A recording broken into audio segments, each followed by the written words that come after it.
No rest for the wicked. Another seemingly banger just gets dropped right on us. Amazing. Hey everyone, how's it going? Welcome back. Today we're going to be taking a special early look at No Rest for the Wicked. This is an upcoming top-down action RPG from Ori developer Moon Studios. As with their Look at that. Looks pretty good, huh? prior games, their hope is to bring a unique twist and new approach to an already established genre. No Rest for the Wicked aims to deliver brutal precision combat as you fight through plague-ridden monstrosities. Oh man, look at that. One hit. So what, this is Dark Souls meets Lost Ark? Sounds good.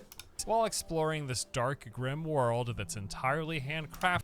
Look at the water physics. Pretty good also. Okay, I like this. And handcrafted world? No full RNG Starfield disaster? How could they? It's almost like they want to make a good game. Unacceptable. Intricately interwoven and full of randomly generated loot. Whoa. So recently I got the chance to sit down and play an early version of the game as part of a sponsored campaign. The developer asked me to check it out, put it through its paces, and then just do my Dude, the graphics, everything looks honestly so smooth. thing, which is share with all of you what I saw, what the game's all about. That's exactly what we're going to do here today. So for starters, what kind of a game is this? Well, between it being called an ARPG and the over-the-head camera perspective, you might be led to believe that you're getting another Diablo or Path of Exile, but the truth is, No Rest for the Wait, look at that. He just got up there. Dude, this didn't even cross my mind that you could get up there, but he just did. To believe that you're getting another Diablo or Path of Exile, but the truth is, No Rest for the Wicked shares much more of its DNA in common with the Soul series than it does with any Well, yeah, that was honestly, I think, kind of visible from everything that you saw. traditional hack and slash ARPGs. And I'm not just referring to the action combat here or the dark tone and setting, although those are here as well. For one, the game's got all of the expected combat tools, weapons with attack chain combos, light and heavy attacks, blocking, parries and dodge, backstab that you can perform mid-combat by circling your target, and an array of conditional attacks with unique movesets for any attacks made while sprinting, dodging, and falling. So yes, all of those Souls-like combat similarities do exist, but then also there's the things like the handcrafted dark world and setting with the static levels that have this interwoven Oh, look at that. There's a chest there. That's nice. design. We're talking a whole lot of circling back into, over, and under locations. Pretty much no matter where you go in the game, odds are it connects to somewhere that you've already been or somewhere that you'll be in the future. You'll come across plenty of locked doors that require keys, ladders that you can't climb until they're kicked in position from up above, or bridges that you can't cross until you find your way around to the other side and lower them. Even how they handle gear and upgrades is similar. Every single weapon in the game will scale with one or more particular. Oh, look at this. That's nice. That's also a nice interface. And look at that. What do we have here? HP, I'm assuming agility, strength, range, some kind of knowledge, fate, perception maybe? And I have no idea what that 10 is supposed to be. It looks like... I'm not even sure what that's supposed to be, but that's interesting. Okay. Particular attributes, and those attributes are boosted by spending points. Oh, equip load. Okay, so we have equip load, focus, fate, intelligence, dexterity, strength, stamina, health. Okay, so this is stamina. Whenever you level up, and the fact that you will find armor and weapon shards that are used at a blacksmith to upgrade said gear. The game even has equipment loads as well, based on how heavy the gear that you're wearing is. It's going to put you in one of 3 load categories, which then impacts the distance and speed of your dodging. Aside from the fact that they don't have a similar mechanic to Souls, like this experience that you collect and drop upon death, and that they don't have this bonfire reset. Dropping experience on that is a little bit overrated, though. I don't like that. It seems just kind of tedious that you need to pick it up at some point and not forget about it. I don't know. Not sold on that one, honestly. Setting mechanic. A lot about the rest else of the game does fall in line with the structure and systems and mechanics that you expect from a Souls-like title. So at this point, I think it should be pretty obvious. No Rest for the Wicked feels a whole heck of a lot more like a So this is not even a boss. I guess this is a mini boss, but still. Top-down Souls game than it does a Diablo or Path of Exile loot grinder, although... Yeah, that seemed like a completely Dark Souls thing to do. As a Diablo. And then he just, you know, you kick him and he just spazzes out. If you're not out, you're actually dead. Yeah, this definitely seems like a Dark Souls type of thing without question. Even the annoying mechanics of Dark Souls are there. Get close to a new enemy. Surprise, surprise! Insta-stun lock one-shot mechanics. It is what it is. A lot of people like it. Diablo or Path of Exile loot grinder, although there is also loot in the game with different rarity stats and perks that drop. Focus regeneration, stamina refill, chance on damage dealt, item weight decreased by 12%. Let's look at the previous ones. Health regeneration, poison defense, focus loss on taking with different damage. Rarity stats and perks that drop at random from the enemies and treasure chests you find. Doesn't seem too impactful, but you know, it all does go together at some point, right? You actually, in fact, never know exactly what you're going to get in terms of loot. Every single run, the loot drops that come from enemies and loot chest will be entirely different. So I guess in that sense, yes, it is also kind of like a loot grinder. As I said at the start of the video, Moon Studios is clearly looking to put together their own particular amalgamation of things here. So what I played of the game, which amounted to, I think at this point, between 10 and 15 hours of playtime, it was actually just the intro of the game. This was actually the total amount of content was about 90 minutes worth if you spent your time exploring and checking all of the nooks and crannies, searching around for new locations, as well as enemies and treasure chests, or it could also be as short as 5 or 10 minutes. I wonder, can you just, you know, drop down here and survive? Or is it even possible to drop down here? That I am interested in to see, is that something like this possible? Because clearly, this is an area that is supposed to be visited. Enemies and treasure chests, or it could also be as short as 5 or 10 minutes if you didn't bother with any of that, didn't care to level, didn't care to explore or look for gear, and you just beelined it from the start of the game straight through to the location's end boss, completing the only 2 critical objectives that must be done in between. Over the past couple of days, I have played through this level over and over and over again. Like I said, it's amounted to somewhere in the vicinity of 10 to 15 hours, and interesting. Each one of those runs was a little bit different than the last. In fact, the only thing that's really static about... That's good. I like replayability, and this is kind of easy replayability that a lot of games can add, but a lot of games don't do it, though. And it's, you know, changing the loot, changing the location of enemies, changing the enemies that you even maybe encountered at the very start, and so on. That's some crazy stuff that you can do and keep the game more fresh than, you know, whatnot for a longer time. I like it. This is the level design and the placement of the enemies, but the longer that I played, the more I kept coming across and discovering entirely new locations that I hadn't seen in the prior hours of playing in all of those prior runs, and much of this is due to how they have built and structured the world and these individual levels. So let me walk you through what I'm talking about. The game opens up with you washed up on a beach. You pick up this little... As you pretty much always do nowadays, be just washed up at the beach for no reason. And, yeah, what's wrong with this leg? Why is it so different than this leg? I am confused and slightly intimidated by the proportions of this character.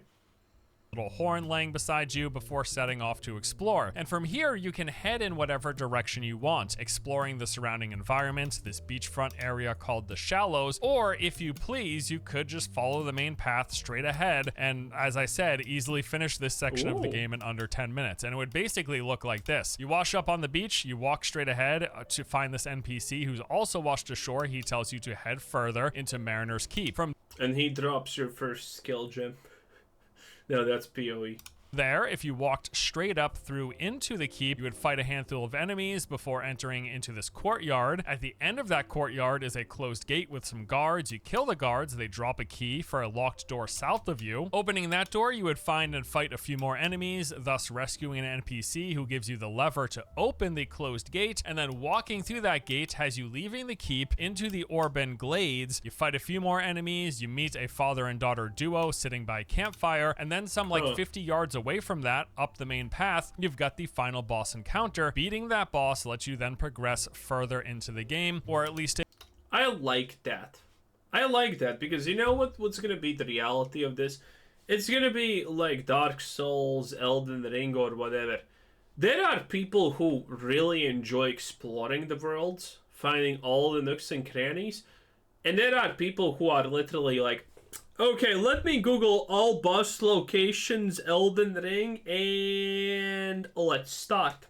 And that's how they play the game. Now, obviously, they don't just rush the bosses and whatnot, one by one. That's kind of really stupid and probably not going to work out. But, you know, they want to kill all the bosses. This is how some people play. And it's completely valid.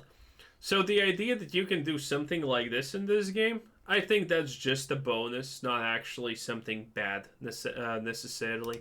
it would in my particular situation for this test that I was doing. This was actually the end of the playable area, and it would restart it for you if you walked up to the bridge after the boss. Now, what I just described would basically be like a speedrun version of playing through this game, which could easily be done in under 10 minutes without question. A speedrun version of this game already honestly sounds kind of cool. But as I said, there was at least 90 minutes worth of content in this section that I played if you were really thorough with what you were doing. And here's what I'm talking about. When you first... Oh, that was pretty good execution. Let's look at that again. Watch. Played if you were really thorough with what you were doing. And here's what I'm talking about. When you first wash up on that beach, while you could sprint straight ahead, you can also just start walking east. Doing this, you would see a bunch more shoreline, all sorts of rocky mounds, a bunch of different crabs to fight, some cooking resources to gather, and then if you headed slightly away from the water, you would come across this large rock face. Along that rock is a wall of wooden planks. You smack that a few times, it bursts open, revealing a tiny hidden cave with some loot inside. Walk out of the cave and continue east. You'll find more resources and loot, including a chest hidden behind a waterfall. You'll also come across... There's always the chest behind the waterfall, isn't there? Various sections of the map that are just out of reach as the camera tilts and pans out ever so slightly to show you areas and loot that you will eventually gain access to as you keep playing. Going back to where you started, if you head west, you'll find this enemy by the water. Kill them, get some loot. North of that enemy is a tower. Oh, that's a pretty decent execution. That can be climbed with chest and loot drops all the way up. Atop that tower and across a small plank bridge is a large enemy protecting a chest. If you head back down past the NPC who gives you the quest, you've got multiple options and access points for entering Mariner's Keep. The most obvious access point is just past the bridge up an incline through this blown open section of the wall. This will walk you straight into a combat encounter with a patrolling guard. However, alternatively, if you head slightly south before entering that blown open section of the wall, you'll go up onto a ramp which then leads you to some vines that you can climb up into a tower. There, bruh, so everything, dude, I like this. This is what you get when you make a handcrafted world, and it's really good. Holy, this is gonna, dude, Dark Souls players are probably gonna enjoy this a lot. You can stealth take down an oblivious guard and get a nice loot chest before dropping down into the section with that patrolling guard. Or you could sneak past that guard up on the left side to another entry point into the keep. Here you'll find more groups of enemies. Up in the far left corner of this section is a tower, which if scaled all the way down will lead you through more enemies, more loot, and eventually down to the water, which you can jump in, swimming south, coming ashore right behind the tower we climbed earlier on the western side of the beach. If it isn't obvious... So, essentially, you can also do it from the other side, but you don't have a ladder. Okay, the fact that you can also swim here is kind of crazy. That's... Dude, everything about this seems a lot crazy, not gonna lie. Yet, this is not a linear, straight from point A to point B kind of a game. It can be that, just like in Souls games, how you can boss rush, there is so much more interwoven in between. While you are playing in rather confined spaces, these have been designed and crafted in a way that allow for tons of freedom of movement within every area, and your character can pretty much go and navigate, climb, pull up onto, jump across anywhere where it naturally seems like you should be able to, simply by moving in the direction and hitting A on the gamepad. All throughout this play space are tons of hidden locations locations, entrances, and pathways that circle back into other parts of the level. I would say one of the biggest things that stood out to me while playing this game is their heavy use of vertical space. In fact, as far as I could tell, there might even be more vertical traversal space than horizontal space. There were just so many stairs, ladders, vines, ledges, and Yeah, I mean, you can kind of actually see it from the gameplay right here. It's absolutely insane. He's constantly just going up a ramp or a ladder or something.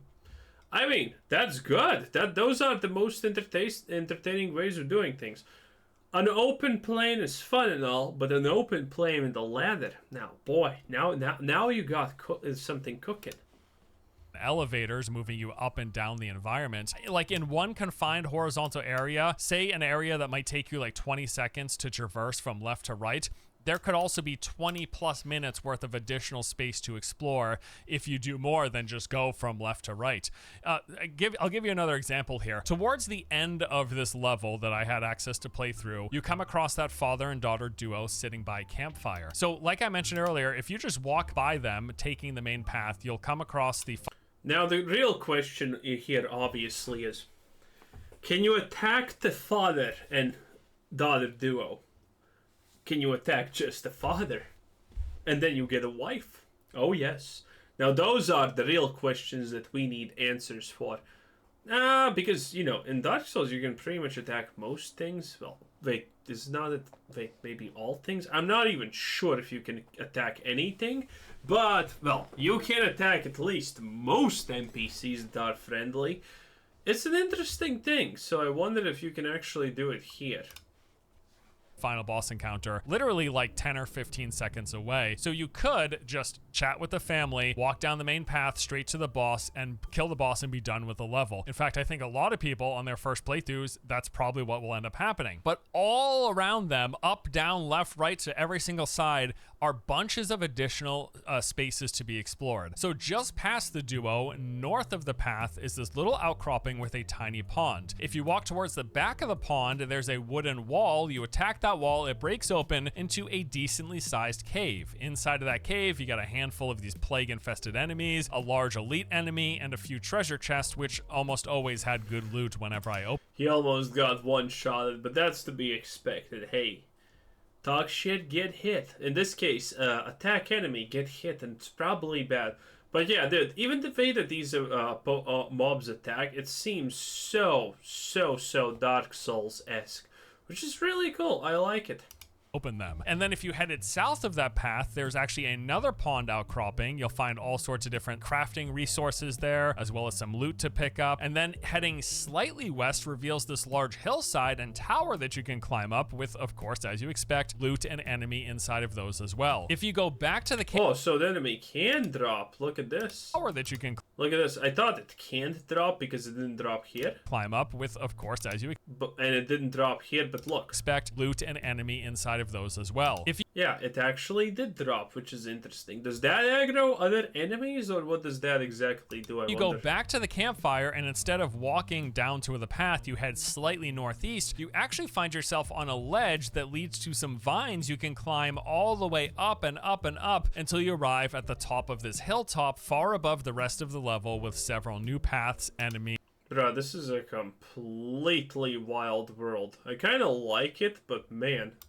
And yes, loot for you to find. Going back down and going just left and south of the campfire is the elevator that you took to reach them. If you drop down underneath the elevator and flip the switch a second time, it actually then carries you downward into a hidden lagoon that you would have not found had you not done this in this specific manner. All of these areas that I just described, like mere feet away from the campfire and the main path leading to the boss, those could all be so easily missed or skipped if you didn't bother looking around you, and that is really one of the things. You know what's my favorite thing about games like this? It's the fact that, you know, there are people who are gonna want to explore every nook and cranny, but there are gonna be also people who, you know, are not exactly boss rushing, but they're, you know, just like, oh, this is cool, I wonder where this goes, and then you go somewhere and it's a completely unique experience. Oh, I went there. This is interesting. What can I do now? Blah, blah, blah. All of these things. Oh, it's so nice when games do this. This reminds me of, playing the good Fallout games where you're like, probably should go in that direction. You start going that direction, and you're like, ooh, ooh, ooh, ooh, ooh, and now you're off in Africa. Man, feels good when that happens, doesn't it? I really, really enjoy it. That, as I said a moment ago, has just stood out so much to me while playing this game. So much verticality, so many hidden areas, nooks and crannies, everywhere in between. And to help hint at all these hidden locations and tucked away spots is the fact that when you pull up the game's map, every area of the map is specifically named and comes... Oh, so, yeah, you're supposed to go here. There's definitely something here. Something's probably here. There's a whole island here. Still something here. This looks like a path. For some reason, this is swimmable. Okay, this definitely looks pretty wild, doesn't it? With a % completion rate next to it for the individual sections. So if you spent a bunch of time exploring Mariner's Keep and you thought you saw everything, but you pull up the map and it says you've only uncovered 50%, you know there's a lot more poking around and areas for you to find. This is a... How do we feel about that, though? I'm not 100% sure. Are we feeling it, boys? The fact that it tells you, hey, you have not explored everything just yet. I don't know about that one. I don't really know about that. And having such a detailed map, having a detailed map like that already is kind of gonna tell you if you have explored everything or there's still something to find, probably. Huh. I don't know. Is that a detriment or is that a win? I kind of feel that maybe it's a little bit of a detriment, but who honestly knows? Because things like this kind of force you to explore everything to a certain degree. Well, obviously, it depends on what kind of person you are. For me, something like that would kind of force me to explore more than I would normally do. But then again, is it a lot more? Kind of hard to tell. But, sus. The thing that really stood out to me, but everything else is, like I mentioned earlier, rather straightforward. You got the Souls-like action combat, you get some randomly generated loot, and a few other things. Let's run through that really quick here. In terms of the combat, it is that action combat more akin to Souls than ARPG. You've got light attacks with chain combos, as well as a charged heavy attack. You have the ability to parry and block, depending on the weapons you're using. I mean, he did not parry or block that one even one bit, so, questions. You have a dodge that's affected by the equipment load that I mentioned earlier. You can sprint, roll, and also do dropping attacks. There are backstabs. Ooh. You can do this either... Wait. Did he die there, or what exactly happened? Sprint, roll, and also... Okay, so he's charging dropping attack. Oh no, he just did some kind of AoE. I'm assuming that's the B button right here. You can't see it, but see? There's like abilities that you can do. And we, by the way, saw this on equipment. I did not say it previously, but let's look back and find some equipment where he was where Force was showing off. Let's see. Oh! I think I found it here. Okay. A little bit back, maybe. Yeah, you see here. Look at this. You see X the down, so there's some kind of special attack here. B, Y, A. So all of these have some kind of special attacks. So what he used right there was some kind of form of special attack. This slam. Do dropping attacks. There are backstabs. You can do this either by actually crouching and stealthing, sneaking up to an enemy who doesn't see you, or while you're fighting them, if you just swing yourself around and position yourself behind them after they've, say, committed to an attack and are in a recovery period, you get behind... Oh, that's a pretty sweet animation. Behind them, you get yourself a free backstab for additional damage as well. In addition to all of this attack variety, weapons can also have special abilities on them. These are called runes, and as you engage in combat, you build up this meter known as focus, and that's essentially your resource that you spend on casting runes. So I'm assuming focus is the orangish one?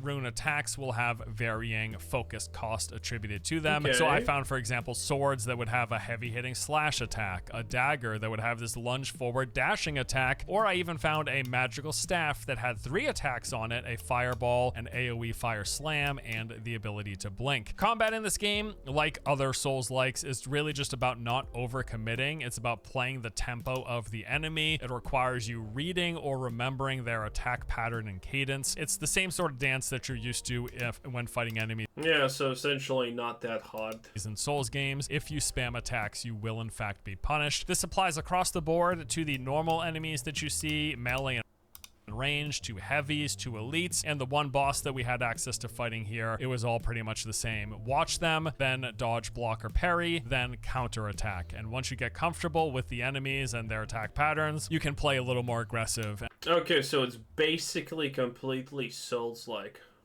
Is there anything even left to discuss here?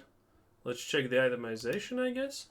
How is that gonna go? Basic items, then blue and purple ones. Purple ones having more and better attributes on them, and they came with an assorted variety of perks. Okay, so it makes sense. And skills, pretty much the expected assortment of like offense. And also there's durability here. Look at that, 95 out of 100, weight and sell value. Okay. Silver coins, copper coins, gold coins, basic. And defensive boost to your character. Some interesting stuff here and there. The game does have progression, although we didn't have access to everything in this vertical slice that we played, but fundamentally you will be gaining experience as you play and kill things. There's also experience potions. Yeah, we saw that you gain experience, but what do? Do you just level the basic stats up?